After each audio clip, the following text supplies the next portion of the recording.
The Oakland Teachers Union and community members voiced concern today about the possibility of what they call a hostile takeover of the school district by Alameda County Superintendent of Schools. It is imperative that we stand up as a community and we resist.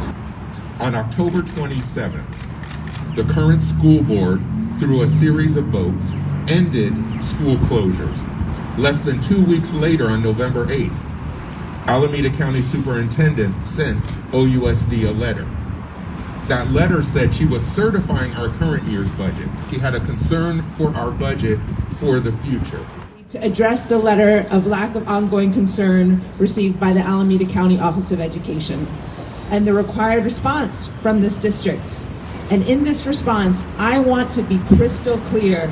I stand with Oakland, I stand with our children, I stand with our teachers, our educators, and I stand with our families. When OUSD was experiencing massive cuts to our school sites, massive financial instability, Karen Monroe did nothing. Now she stepped in when the new school board, because we ran out the four incumbents who are a part of the financial mismanagement of the past. But we Oaklanders know what is acceptable, and this is not acceptable. Because we will not go backwards to 2003 when the state brought FICMAT into OUSD and our district was pushed into a $100 million loan and to state receivership. A $37 million shortfall in our budget that could have been solved in-house was turned into a political football and ballooned to $125 million. Our tax dollars have been used to pay over $200,000 a year for services that were not rendered. The district has also been paying back a loan that it did not ask for. The $17.5 million remaining on the loan should be abrogated and FICMAT should be audited. I'm going to work to make sure that we get more resources to OUSD to make sure that we all can do the job that we need to do for our children right now. Today we continue to feel the pain of the FICMAT state takeover with school closures and our students deprived of vital resources.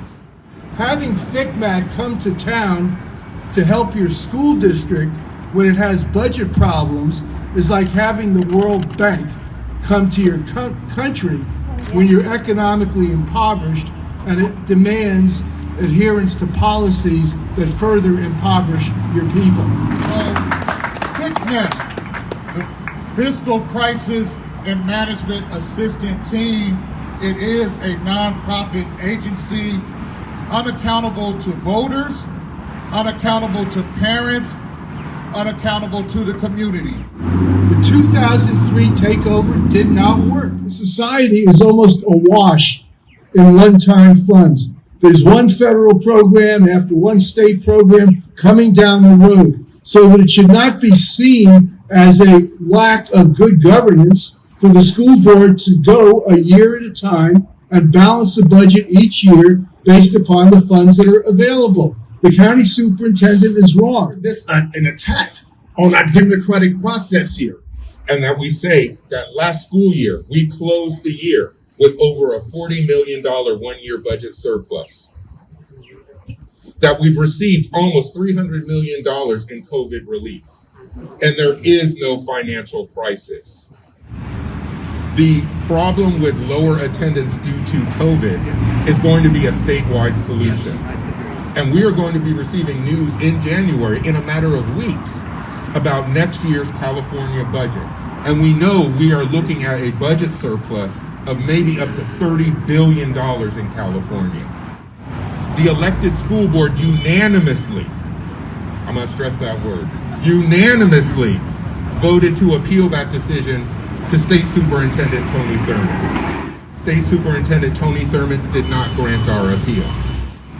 After 19 years of a state takeover, we are now approaching a point where we are strong enough to finally end this relationship once and for all. Closing schools to save money doesn't result in much, if any, saving. How is it possible that in 30 years of operation, FICMAT has never been audited? It is grossly unfair for the district to be penalized when the person hired did not do their job. And I believe the state owes Oakland a refund. Why does Karen Monroe make this move now? This is her reaction to us as a community deciding we are done with school closures. So I'm asking everyone to join us in making two demands. First, we need to demand that Karen Monroe rescind her lack of going concern determination for us in OUSD. And along with that, we need her to rescind her decision to impose FICMAT over us. We also need Tony Thurman to grant our appeal. Vice President of the Oakland SEIU 10 to 1 chapter, and I'm here in solidarity with Keith Brown and the community in regards to the FICMAT takeover. And together we will fight, because when we fight, we do win. And we will remember Karen Monroe. Thank you.